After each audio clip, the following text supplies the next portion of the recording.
Pengguna internet di Indonesia yang mencapai 73,7% dari total penduduk membuat aktivitas digital semakin berkembang.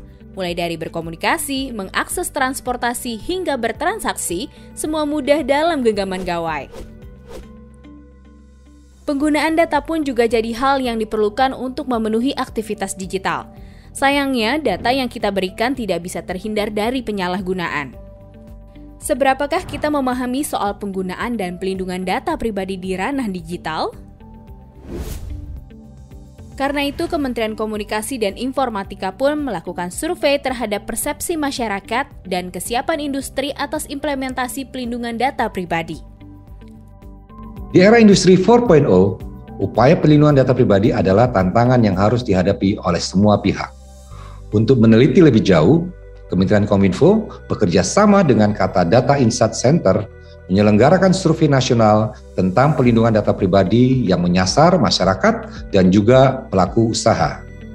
Survei ini dilakukan untuk mengumpulkan basis data yang dapat kami gunakan dalam menyempurnakan kebijakan pelindungan data pribadi yang harapannya dapat segera diselesaikan. Besar harapan kami, antusiasme rekan-rekan sekalian sebagai responden dapat mendukung peningkatan kesadaran dan pemahaman lebih jauh dalam menggunakan data pribadi saat beraktivitas di ruang digital.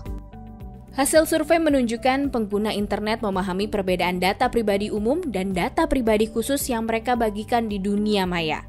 Seperti nomor kependudukan dan kontak yang merupakan data pribadi umum, juga data keuangan dan kesehatan sebagai data pribadi khusus yang paling banyak dibagikan.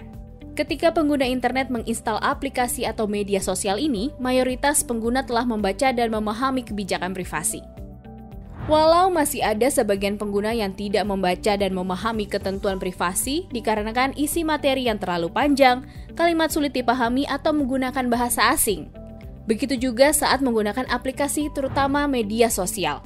Sebanyak 55,5% responden pengguna Facebook membuka informasi terkait profil mereka secara publik seperti email, nomor telepon, dan identitas lainnya.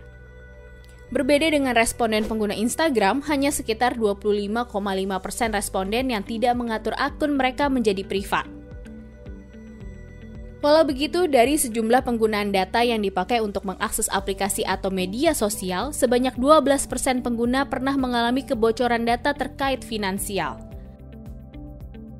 Masalah yang paling banyak dihadapi adalah berkurangnya tabungan di rekening bank, juga berkurangnya saldo di dompet digital. Mayoritas pengguna juga tidak setuju data pribadi mereka dibagikan oleh penyelenggara platform ke pihak lain. Ketika data pribadi disalahgunakan, mayoritas pengguna melaporkan ke penyelenggara platform. Namun, masih ada sebagian kecil pengguna yang tidak melakukan apapun karena tidak memahami apa yang harus dilakukan. Hasil survei pun menunjukkan hampir seluruh pengguna menilai perlu adanya aturan yang mengawasi pelindungan data pribadi, dengan harapan bisa melakukan pelaporan dan tindak lanjut kejadian dengan lebih baik.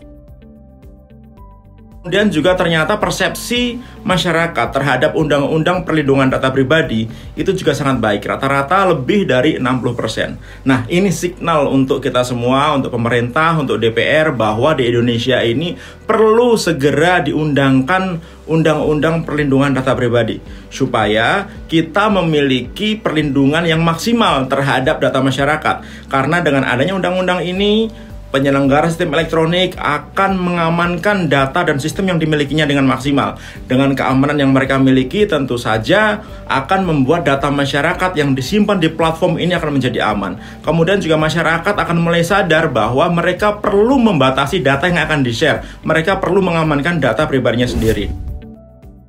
Tidak hanya pengguna internet secara umum, pelaku usaha dan industri juga melakukan pengumpulan data pribadi konsumen untuk kegiatan ekonomi mereka, baik skala usaha kecil, menengah, dan besar. Rata-rata pelaku usaha mengumpulkan data pribadi hingga 1.000 data terkait nama lengkap, alamat, dan kontak pribadi dengan persetujuan konsumen mereka berdasarkan kebijakan privasi perusahaan.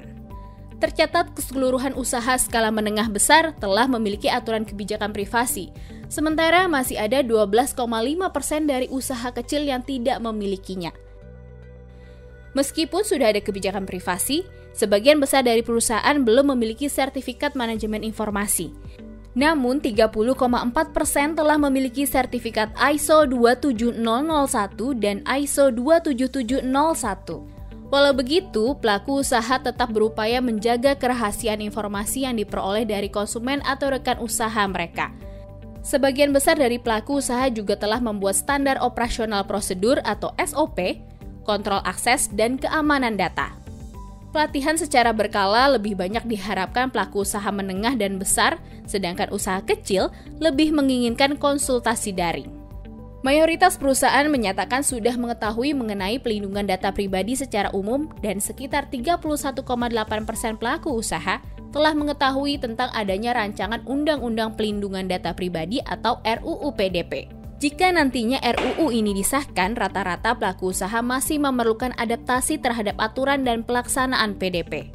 Para pelaku usaha berharap adanya Undang-Undang PDP bisa memberikan manfaat bagi industri, utamanya untuk meningkatkan kepercayaan konsumen terhadap transaksi daring, juga citra Indonesia sebagai negara yang aman dalam aktivitas ekonomi secara digital. Harapan saya sebenarnya nanti undang-undangnya harus fair dan memihak ke pengguna. Gimana caranya biar privacy data dari teman-teman itu regardless dari pengguna menyadarinya atau tidak itu tetap terlindungi gitu.